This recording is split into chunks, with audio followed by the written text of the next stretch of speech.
झालेली ही कणकवली नगरी आणि नवरात्रोत्सव मोठ्या उत्साहात आणि भक्तिमय वातावरणात जय भवानी गोंदी समाज संघ कणकवली यांच्या वतीने साजरा करण्यात येतो आणि त्या निमित्ताने परमेश्वराचं नामस्मरण होवं या उद्देशाने आपल्या प्रजाती भजन मंडळ वर्धे तालुका कोडा जिल्हा सिंधुदुर्ग मी बोरसुद्ध विजयउर्फ गुंडू सावंत आणि आजचे माझे प्रतिस्पर्धी बोल सन्माननीय संदीप लोके गाव त्यांचं लिंगरा तालुका देवगड जिल्हा सिंधुदुर्ग आम्हा दोन्ही बोहण्या या ठिकाणी आमंत्रित करून काही जगदंबेचं नामस्मरण करण्याची जी संधी दिलेली आहे त्याबद्दल सर्वप्रथम जय भवानी गोंदी समाज संघ आणि या मंडळाचे सर्व सन्माननीय मर्यादा सुखराव इंगळे आणि त्याचप्रमाणे आमच्याशी यांनी संपर्क साधला ते सन्माननीय हनुमंत अंबाजी इंगळे सर्व पदाधिकारी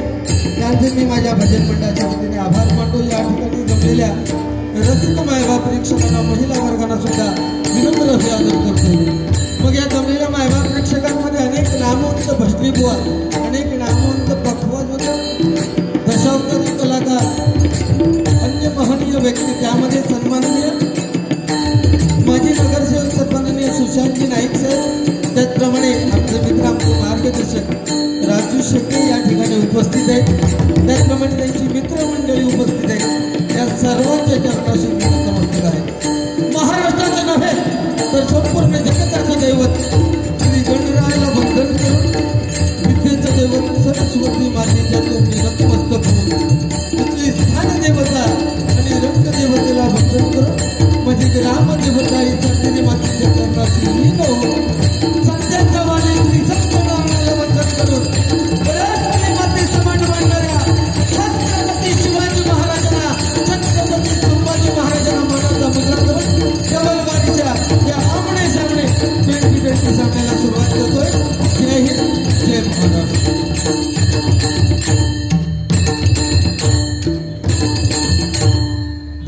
अतिशय उत्कृष्ट साऊंड सिस्टम आहे।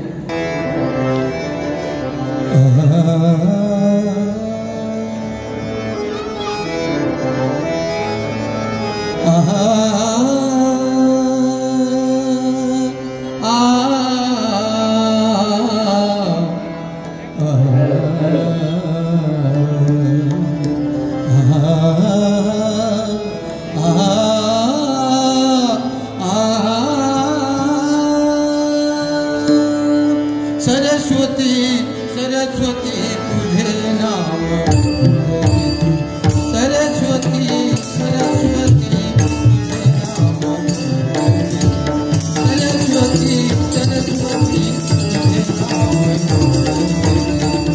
तुझे नाम गोड दीदी तुझे नाम गोड दीदी तुझे नाम गोड दीदी तुझे नाम गाऊंगी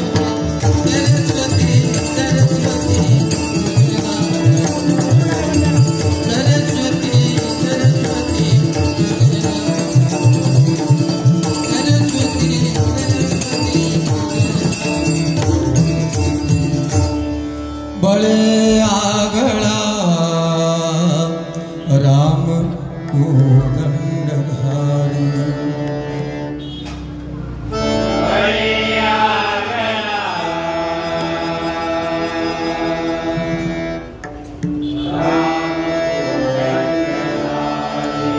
बड़े आगड़ा राम को दंडधारी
संख्येने उपस्थित आहेत सर्वांचे आभार मानतो, सर्वांना शुभेच्छा देतो।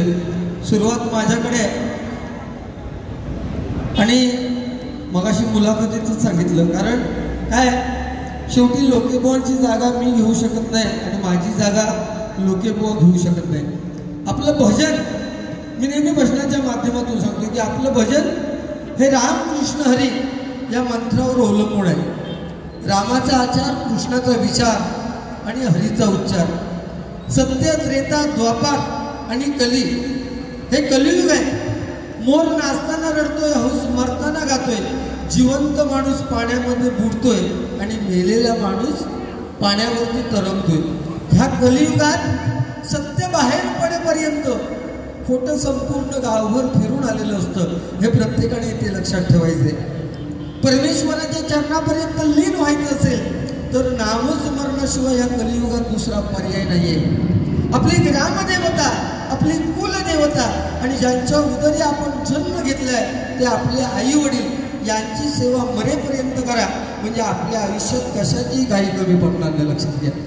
कारण पूर्वी चालायचं मागच्या जन्मी केलं तर या जन्मी फेडायचं, या जन्मी केलं तर पुढच्या जन्मी फेडायचं। आता तसं राहिलेलं नाही। तुम्ही या जन्मात केलं तर तुम्हाला या जन्मातच फेडावं लागतं। किंबहुना जर तुम्ही सकाळी एखाद्याचं वाईट केलं असेल तर संध्याकाळपर्यंत तुम्हाला फेडावंच लागतात, म्हणजे फेडावंच लागतं। म्हणून काय सांगते भजनाच्या माध्यमातून, एखाद्याचं चांगलं करता आलं नाही तरी करू नका, परंतु दुसऱ्याबद्दल वाईट चिंतू नका, कारण त्याची गिनती आपल्या कर्मामध्ये होते आणि आपण जाताना प्रत्येकजण आपलं कर्मच घेऊन जाणार। इथे पैसा, धन, दौलत सगळं इथेच राहणार। ही नाती सगळी तुटलेली आहेत माझ्या प्रेक्षको। आताच्या ह्या कलियुगात 8-10 वर्षात नाती सगळी तुटली। बापाचं आणि मुलाचं नातं राहिलेलं नाहीये, आईचं आणि मुलीचं राहिलेलं नाहीये, भावाचं आणि बहिणीचं राहिलेलं नाही। याला एकमेव जर काय कारण असेल तर तो 7-8 इंची मोबाईलचा झालेला अतिरेक आहे, लक्षात घ्या। 21व्या शतकाकडे आपण वाटचाल करतोय। मोबाईल वाईट नाहीये, 100% त्याच्यातून चांगला आपल्याला मिळतो, पण त्याचा एवढा अतिरेक झालेला आहे की आपली नाती तुटली। 8-10 वर्षापूर्वीचा काळ आठवा। आपल्या घरात जर चाकरमानी कोणाला मुंबईवरून तर त्याला पोचवण्यासाठी एसटी स्टँडवर जायला लागायचं कणकवलीसारख्या। एक जाणारा असला तर 10 लोक 10 बोजा घेऊन त्याला पोचवायला जायचे आणि एसटी सुटली की जाणारा सुद्धा ओक्साबोक्शी रडायचा आणि घरी पोचून आलेली 10 जण सुद्धा तो मुंबईला पोचेपर्यंत त्यांच्या डोळ्यातले अश्रू आटत नव्हते। ही सत्य परिस्थिती आहे। आणि आता कोणाच्या प्रेत यात्रेला गेलं तरी डोळ्यातून एक थेंब पाण्याचा येत नाही। ही माझ्या प्रेक्षक आता झालेला हा बदल आहे। रामकृष्ण हरी नेहमी म्हणतोय की रामाचा आचार, कृष्णाचा विचार आणि हरीचा उच्चार। मी नेहमी भजनाच्या माध्यमातून सांगतोय की राम हा शब्द उच्चारायला खूप सोपा आहे, राम समजायला खूप सोपा आहे आणि राम हा शब्द लिहायला सुद्धा खूप सोपा आहे। परंतु कृष्ण, ज्याचा प्रत्येक अक्षर जोडाक्षर आहे, तो कृष्ण हा शब्द उच्चारायला सुद्धा खूप कठीण आहे, कृष्ण समजायला सुद्धा खूप कठीण आहे आणि कृष्ण शब्द लिहायला सुद्धा खूप कठीण आहे। आपण हिंदू आहोत, भारत देश आता हिंदू राष्ट्र म्हणून घोषित होणार तरी सुद्धा प्रभू रामाची प्राण प्रतिष्ठापना अयोध्येमध्ये व्हायला 500 वर्ष लागली। आपण किती दुर्भाग्य आहोत, लक्षात घ्या। 22 जानेवारी 2024ला प्रभू रामाची प्राण प्रतिष्ठापना झाली। त्या प्रभू रामाच्या गाण्याने सुरुवात करतोय, कारण टायमिंगला फार महत्व आहे। आपण सगळे शहरात राहणारे लोक आहोत, आम्ही दोन्ही बुवा अगदी वेळेचं भान राखून आणि त्याचबरोबर या जागेचं पावित्र्य राखून, महिला वर्ग आहेत त्यांचे हात त्यांच्या कानावर येतील असं दोन्ही बुवांच्या मुखातून एकही शब्द निघणार नाही, लक्षात घ्या। याची ग्वाही घेतोय आणि प्रभू रामाच्या गाण्याने सुरुवात करतो। हर घर में कहीं ना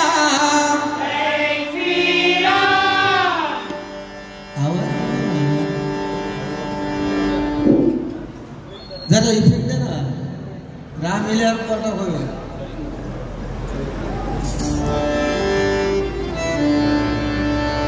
हर घर में कहीं ना, हर घर में कहीं ना एक ही नारा गूंजेगा, हर घर में कहीं ना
नगरसेवक सुशांतजी नाईक साहेब यांकडून माझ्यासाठी एक बहुमोल असं 500 रुपयाचं पारितोषिक आलेलं आहे.